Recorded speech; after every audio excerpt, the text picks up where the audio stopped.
My name is Kennelly, Frank Kennelly. I'm captain in command of the 21st.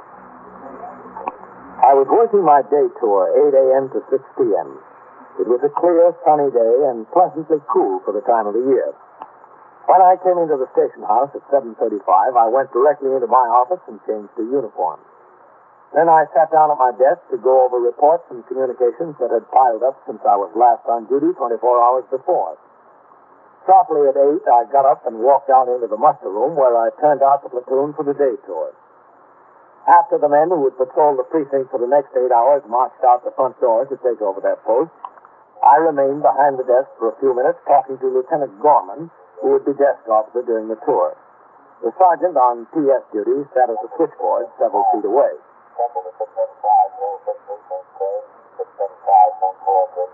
What time will you have to be there, Red? It's a famous at 10 a.m., Captain. I ought to leave here about 9:30. I don't know what they have to subpoena me down at the grand jury for. In that case, anyway. Well, I suppose they want to definitely establish what property he had on his person when he was arrested.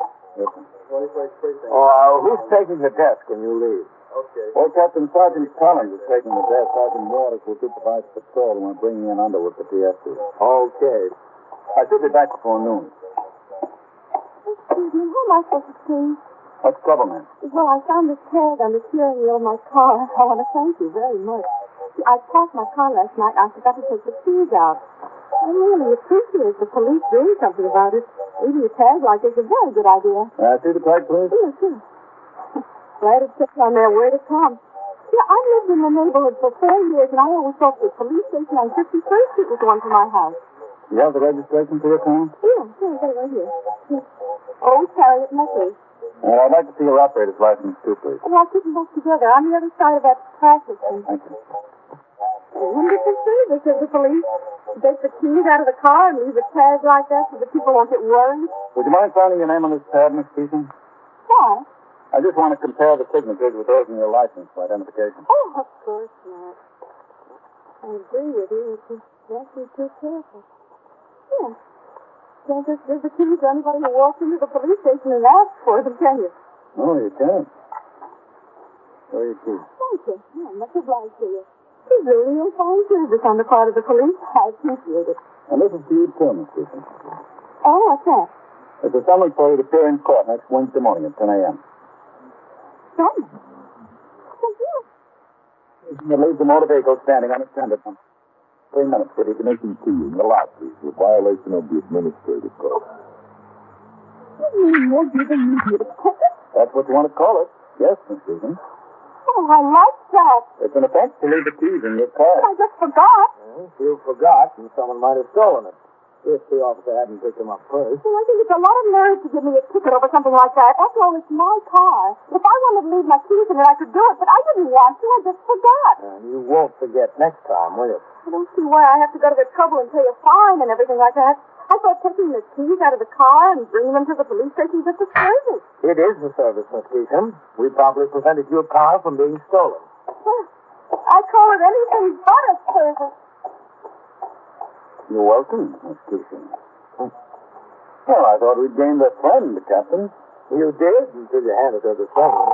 From hero to bum, one easy lesson. Or one hard summons. 21st Precinct, Sergeant Collins. Or who's the 124 man on the job this tour? Helen, Captain. Will you tell him to come into my office? Emergency Yes, sir. squad in the way? I've got to send a 49 down to the license division. Okay, I'll send him right in, Captain. All right, fine. Captain, Yes, Sergeant. we got a leaper. Oh, where is this? Well, she hasn't jumped yet, Captain. She's sitting on the ledge of her apartment building outside the window. 781 East 66th Street. Is the emergency squad on the way? Yes, sir. Communications Bureau got the call direct. All right. Have a car come around for me. Yes, sir, Captain. Right away. Suicide or attempted suicide is a serious problem. But its seriousness is multiplied several times because an individual in that frame of mind generally has no regard for other lives. In the city of New York, it is not unusual for an innocent pedestrian to be killed or injured when a suicide leaps from a high building. Still more common are explosions resulting from gas suicides. To the police, the problem is as much protection of the general public as rescue of the person intent upon destroying himself. For this end and other rescue work, the police department maintains 13 emergency service squads. Assigned to each of these 13 squads are 3 sergeants and 24 patrolmen, especially trained for the work. Each squad is equipped with 2 radio emergency patrol cars and cops, all constructed according to specifications. The cars, which carry light rescue equipment, are on constant patrol of the districts to which they're assigned. The 13 trucks barraged throughout the city respond to the scene of an emergency whenever heavier rescue equipment or additional men are needed. When the RMP car, which had picked me up at the station house, arrived in the block, one of the radio emergency patrol cars was already on the job. So were sector cars number 2 and number 5, and the sergeant's car from the 21st. 2 men had been assigned to keep the sidewalk in front of 781 clear, but a crowd of people was beginning to gather across the street. Their eyes were fixed on the 11th floor of the apartment building. I instructed Patrolman Coley, the operator of my car, to pull in.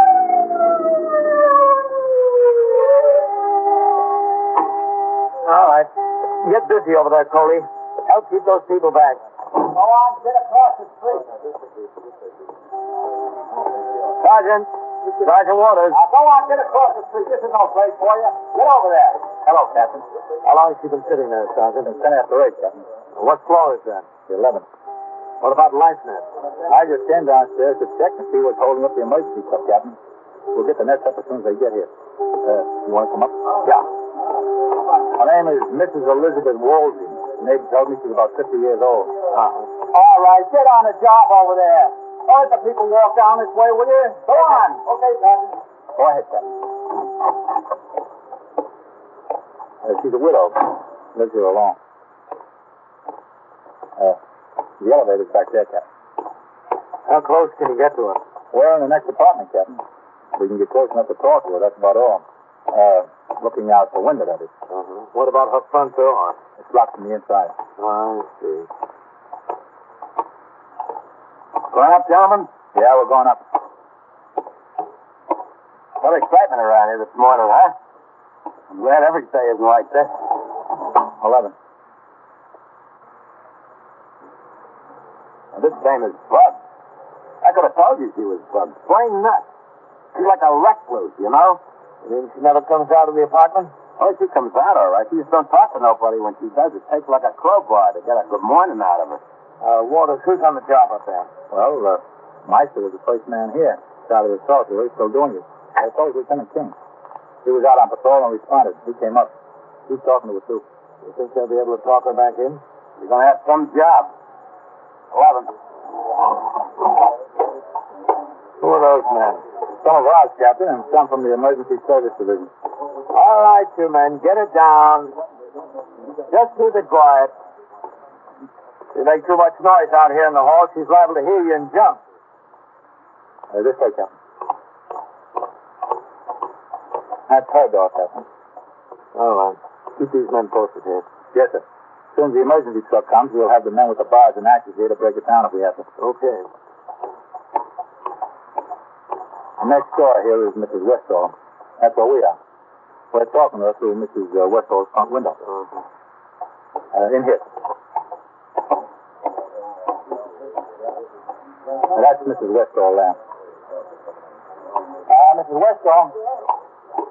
Mrs. Westall, this is Captain Kennelly, commanding officer of 21st Precinct. Oh, how do you do, Captain? This is awful, isn't it? Yes, it is. I'm sorry to have my men going through your apartment.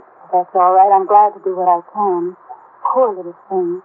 I never knew she was so troubled. I never had any idea. You know her very well? No, hardly more than tonight at her. We've been living here 4 years, and she's here longer than that. She's never been in my apartment. I've never been in hers. I see. Do you think you're going to be able to do something? I mean, she's awful if she jumps. Well, we're going to try. You want to take a look, Captain? Yeah. Excuse me, Mrs. Westall. Yes, of course. Now, aren't you getting hungry out there, Mrs. Wolfie? And cold? Now, why don't you come inside and get a nice cup of coffee? Hello, man. Captain. Nice cup of coffee and some hot... What about the emergency truck, Sergeant? It's on the way, Lieutenant King. Are you doing any good? Well, I tried. Now Meister's trying again. Kind of hard to get her to answer. Look, you really ought How far away is she? About 8 feet, Captain. I tried to climb out on the ledge of this window once. She said if I came out any farther, she'd jump. Told me not to come out any farther. You think we can string life nets below? I got men down on the 9th floor, Captain. They're there with the manager of the building. They're going in every apartment and opening the windows. They're getting ready for the emergency truck. What do you say? Then you'll be able to get the nets up right away. Yes, sir. As soon as the truck comes. Let's see how he's doing. There's something bothering you now, sir. Something on your mind. Just come on inside and we'll talk it over, huh? I tried that before. Oh, we get it straightened out. Now, look, you've got the whole police department on your side, Mrs. Woolsey.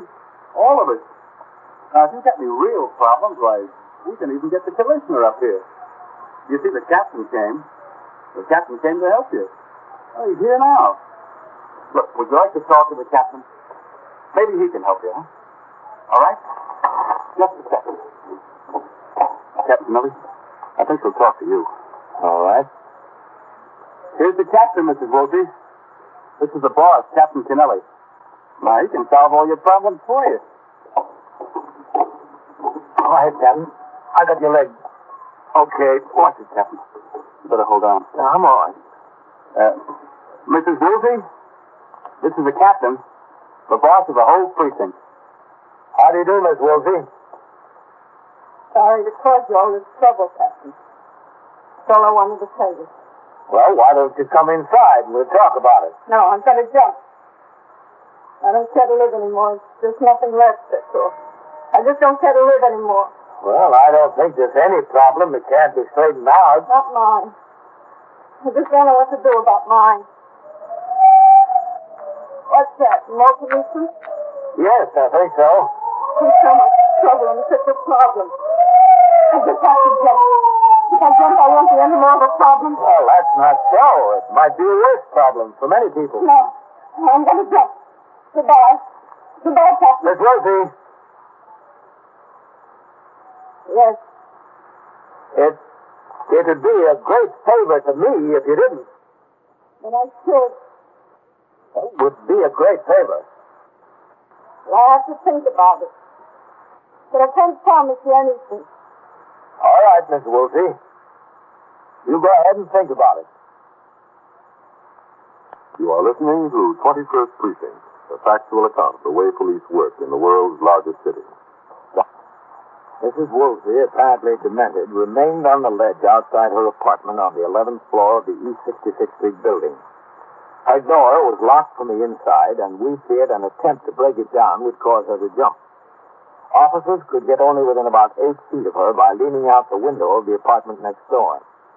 For nearly an hour, Lieutenant King, commander of the 21st Detective Squad, Patrolman Meister, and I talked to her in shifts, attempting to coax her back into her apartment.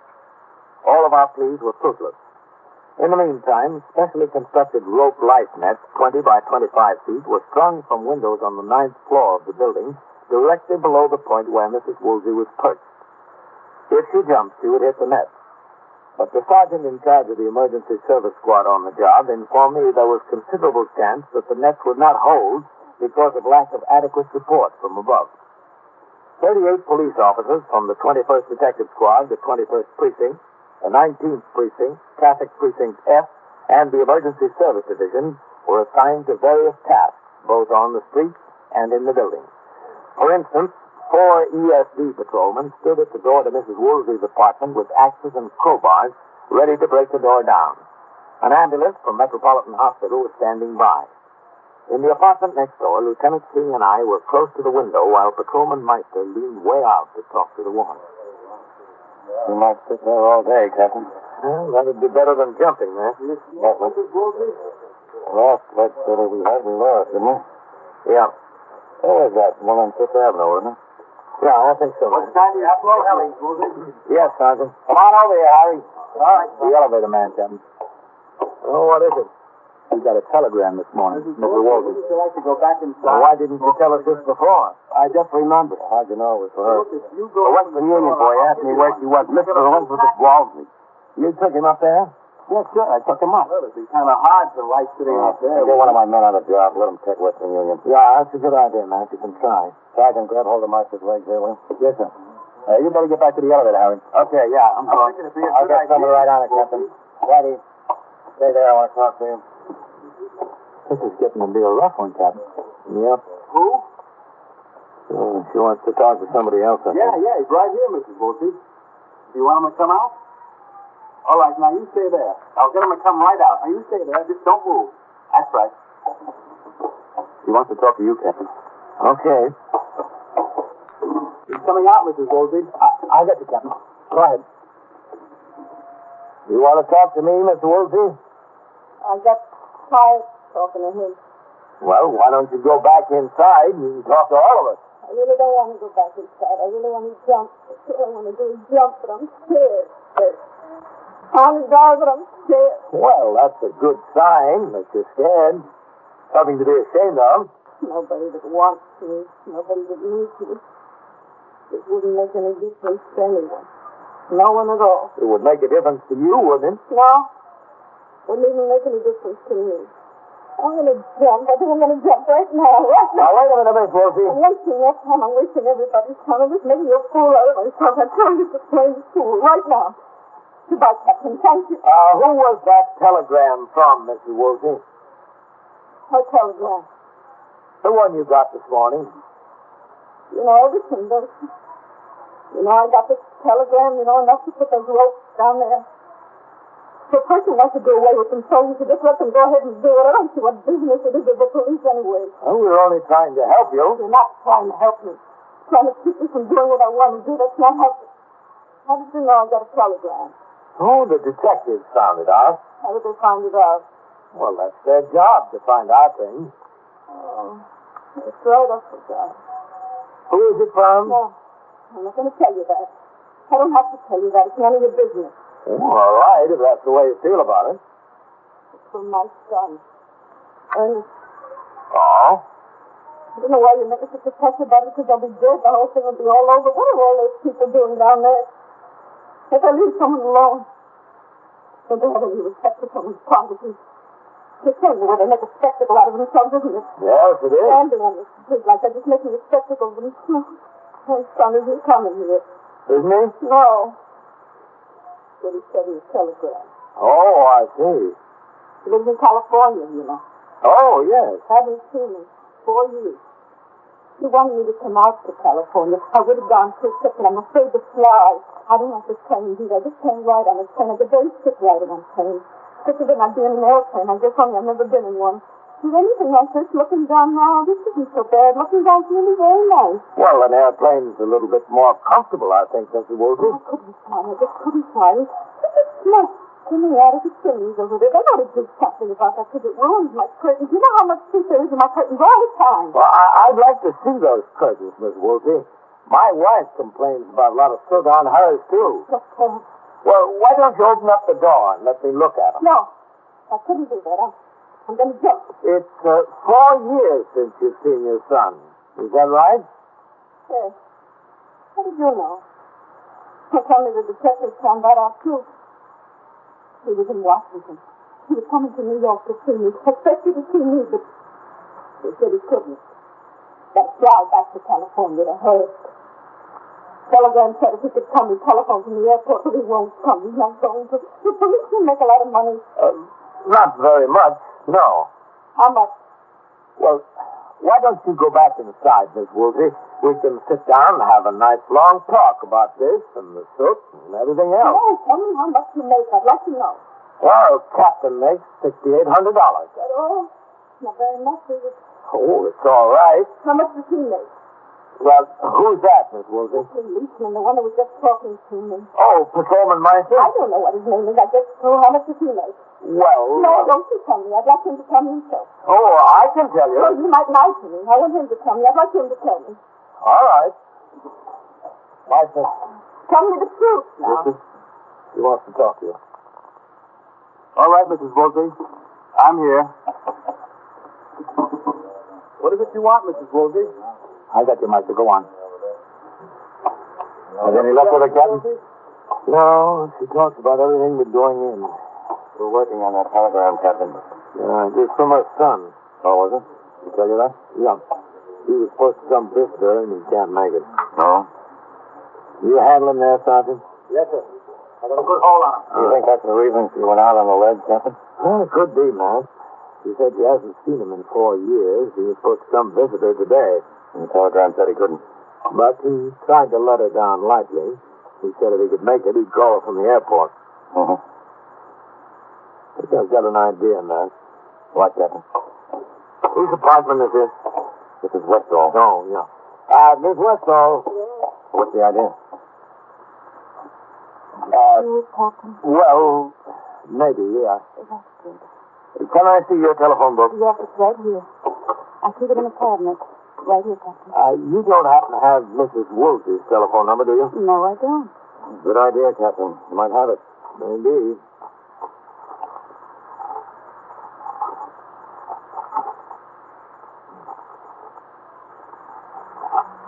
Next page. Yeah, there it is. Butterfield 81598. What do you need a phone number for? Well, we don't have time to explain it now, Mr. Westall, but can we use your phone in a minute? Yes, sure, if you want to. Okay, Matt, come on. Let's go talk to those emergency servicemen in the hall. All right. Might work. Well, something's got to.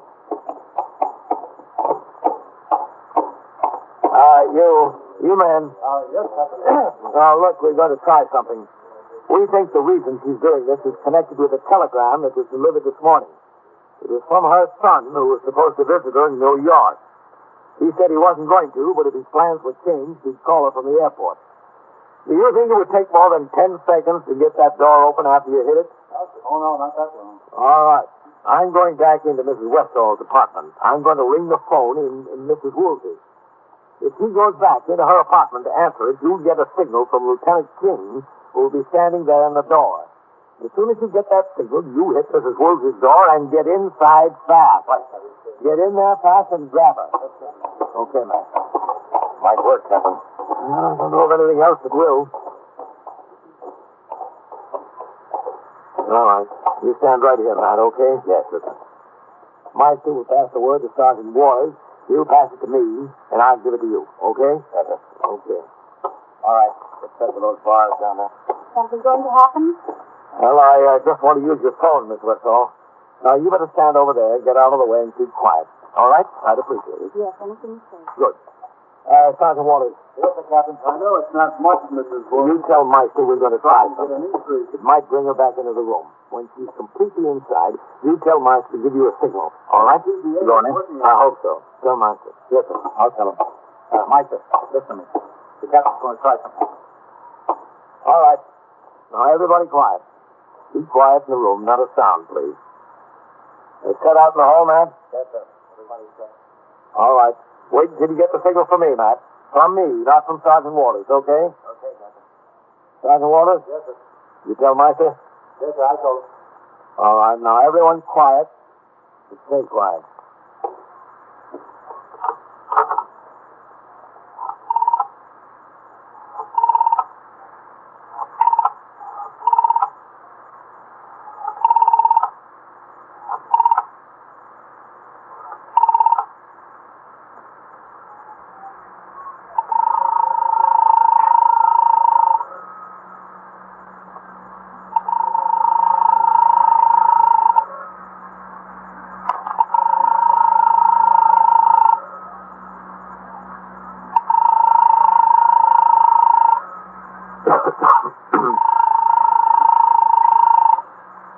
Meister says he's going inside.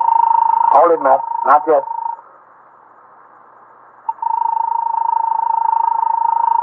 He's in, Captain.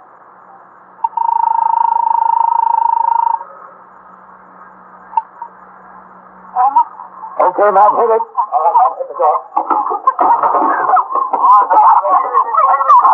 All right. Come on, Sergeant. Let's go. Yeah, get him. Let's go. All right, now. Sit down there, Miss Goldberg. Please sit down. I didn't want to come in. I wanted to jump. I still want to jump. Please let me go. Sergeant. Yes, sir. Please Get let that me go, ambulance please. together up here. I thought it was my boy. He said he was cold. I could have sent him a telegram. So I asked him in to answer the phone.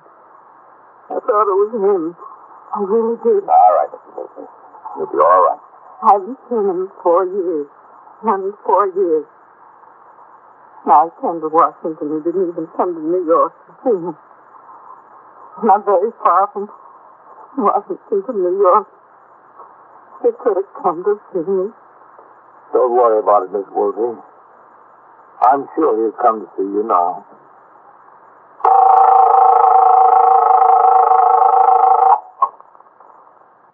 21st Precinct, Sergeant Waters.